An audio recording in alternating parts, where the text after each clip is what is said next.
আসসালামু আলাইকুম রহমতুল্লাহি ওবরকাতুহু। সম্মানিত দর্শক,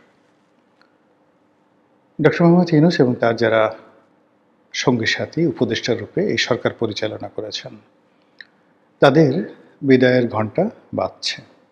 সব কিছু যদি স্বাভাবিক থাকে, হয়তো এই মাসের 15-16 তারিখের মধ্যে ক্ষমতা হস্তান্তর হবে। প্রধানমন্ত্রী রূপে তারেক রহমান সাহেব ক্ষমতা গ্রহণ করবেন। পরবর্তীতে পার্লামেন্ট গঠিত হবে বা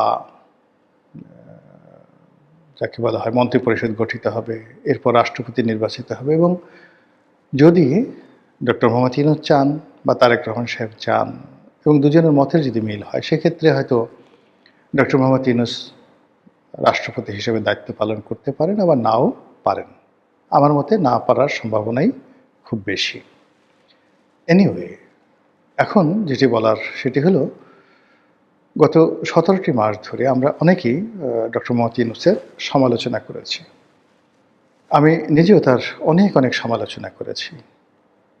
তার হাসি নিয়ে, তার কথা নিয়ে, তার উইল ফোর্স নিয়ে, তার ভবিষ্যৎ নিয়ে স্যাটায়ার করেছি, ব্যঙ্গ করেছি, সমালোচনা করেছি। এর কারণটা হলো যে তাকে সবসময় উজ্জীবিত রাখার চেষ্টা করেছি,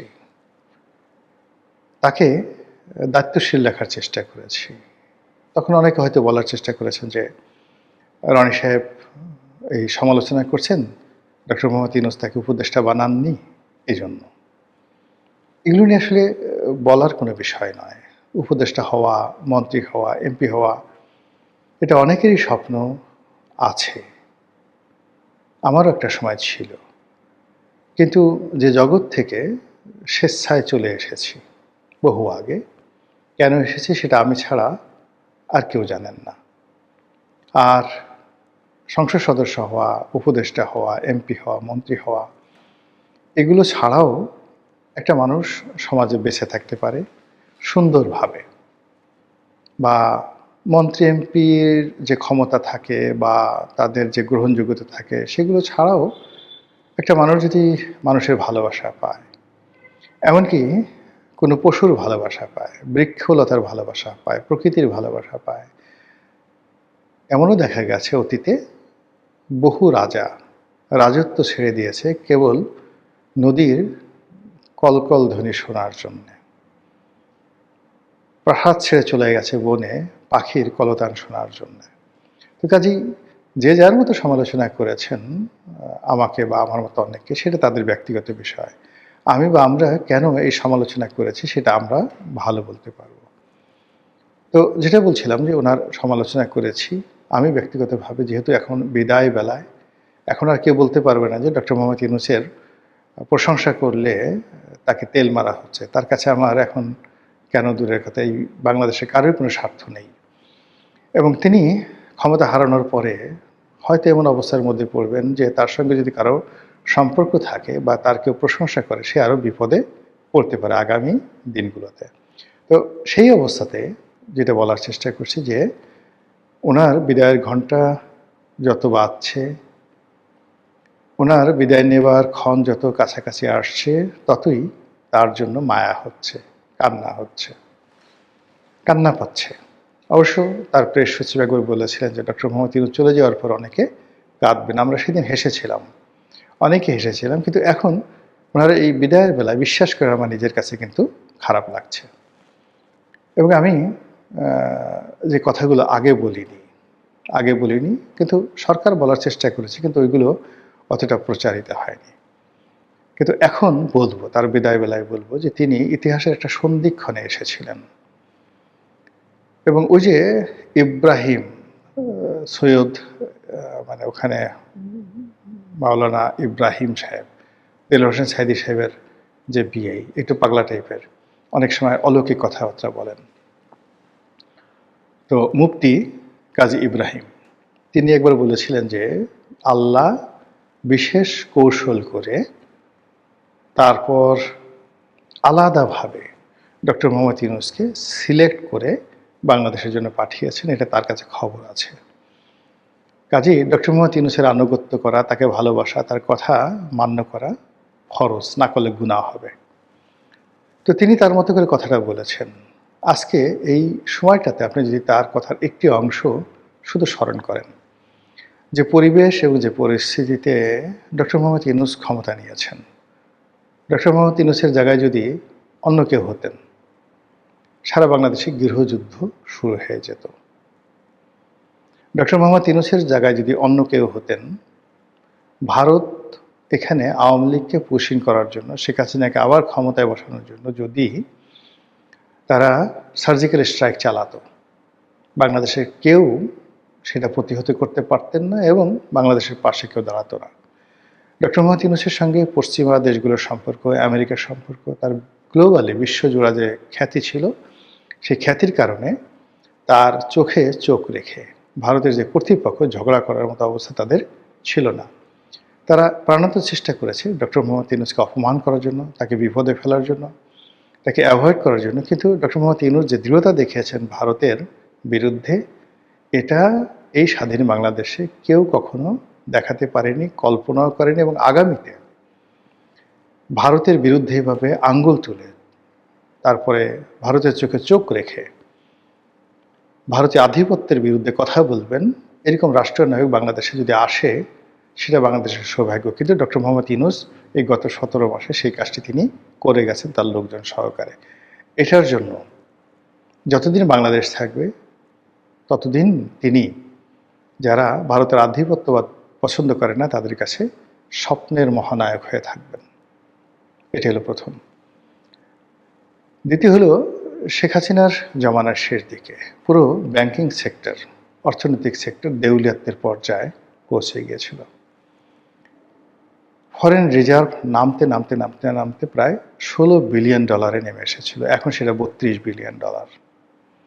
এবং গত 17 মাসে তিনি যেভাবে ডলারের দাম স্থিতিশীল রেখেছেন 122 টাকা 23 টাকার মধ্যে, এটা তার একটা বিরাট সফলতা। শেখ হাসিনার জমানাতে যে ব্যাংকগুলো লক্ষ লক্ষ কোটি টাকা বিদেশে পাচার করেছে, তছরূপ করেছে, মালিকরা যাচ্ছে তাই করেছে, এরকম 8 থেকে 10টি ব্যাংক দেউলিয়া হয়ে গিয়েছিল। এই ব্যাংকগুলোকে বাঁচিয়ে রেখে, এই ব্যাংকগুলোকে মার্জার করে সম্মিলিত ইসলামী ব্যাংক করার তার যে সিদ্ধান্ত, এটি কেবলই যুগান্তকারী নয়, এটি আগের সরকারের বিশাল একটি কুকর্ম। সেই কুকর্মের দায় ডক্টর ইউনূস গ্রহণ করে সেই কুকর্মটিকে সামাল দেওয়ার চেষ্টা করেছেন। এবং উনি যদি না আসতেন, ওনার সরকার যদি না আসতো, তাহলে বাংলাদেশ যদি দেউলিয়া হয়ে যেত শ্রীলঙ্কার মতো, বাংলাদেশ যদি দেউলিয়া হয়ে যেত স্পেনের মতো বা গ্রিসের মতো, আশ্চর্য হওয়ার কিছু ছিল না। এবং বাংলাদেশ দেউলিয়া হয়ে গেলে বাংলাদেশকে সাহায্য করার জন্য, গ্রিসকে সাহায্য করার জন্য যেভাবে ইউরোপীয় ইউনিয়ন ছুটে এসেছে, এভাবে বাংলাদেশকে সাহায্য করার জন্য কেউ আসতো না। মানুষ মানুষের সেই মাংস কামড়িয়ে খেত। এটা অবশ্যই ডক্টর মোহাম্মদ ইউনূসের শুভকর্ম এবং তার জন্য তিনি দোয়া পাবেন। আইনশৃঙ্খলার যে অবনতি হয়েছে এটা সত্য, মব হয়েছে এটাও সত্য, কিন্তু তিনি ম্যালিস, প্রেজুডিস, এই দুটো শব্দ, অর্থাৎ নিজে কারোর প্রতি চড়াও হয়েছেন, কাউকে ধরেছেন, মেরেছেন, তার ব্যক্তিগত ক্রোধের কারণে, লোভের কারণে, লালসার কারণে কিংবা হিংসার কারণে তিনি কাউকে জেলে পুরেছেন, ক্রস ফায়ার দিয়েছেন, মামলায় ফাঁসিয়েছেন, এরকম ঘটনা কিন্তু একটা সিঙ্গেল ঘটেনি। বিএনপির লোকজন আওয়ামী লীগের লোকদের বিরুদ্ধে মামলা করেছে, বিপ্লবীরা মব করেছে। এই বিষয়গুলো তিনি তার দুর্বল চিত্তের কারণে তিনি অনেক সময় মেনে নিয়েছেন, অনেক সময় প্রশংসা করেছেন, বা তার প্রেস সচিব বলেছেন যে মব আসলে অনিবার্য, এটা ক্ষোভের বহিঃপ্রকাশ। কিন্তু এখানে তার ব্যক্তিগত ইন্টেনশন ছিল না। তিনি তার যে অ্যাডমিনিস্ট্রেটিভ দুর্বলতার কারণে অনেক দুর্নাম এবং বদনামের সঙ্গী হয়েছেন, কিন্তু তার পার্সোনালি এখানে কোনো লায়াবিলিটি ছিল না। আমি শুধু তার মন্দ দিকগুলো বলছি না, যেগুলো কারণে তিনি স্মরণীয় বরণীয় হয়ে থাকবেন। সর্বশেষ যে বিষয়টি, সেটি হলো তিনি অনেক কিছু করার চেষ্টা করেছেন, হয়তো পারেননি, হয়তো ভুল হয়েছে, হয়তো সঠিক ছিল না, কিন্তু তিনি সত্যিকার অর্থে আসলে সংস্কার করতে চেয়েছেন। বাংলাদেশটা ভালো চলুক, বাংলাদেশটা বিশ্বমানের হোক, দেশের মানুষের সম্মান মর্যাদা বাড়ুক, কর্মসংস্থান বাড়ুক, এটা তিনি চেষ্টা করেছেন। কিন্তু কেউ কথা রাখেনি, কেউ তার সঙ্গে সাহায্যের হাত বাড়াননি। আর আমলাতন্ত্রের যে ঘেরাটোপ, সেই ঘেরাটোপের কারণে তার কোনো উইল ফোর্স অ্যান্ড ডিজায়ার সামনে এগুতে পারেনি।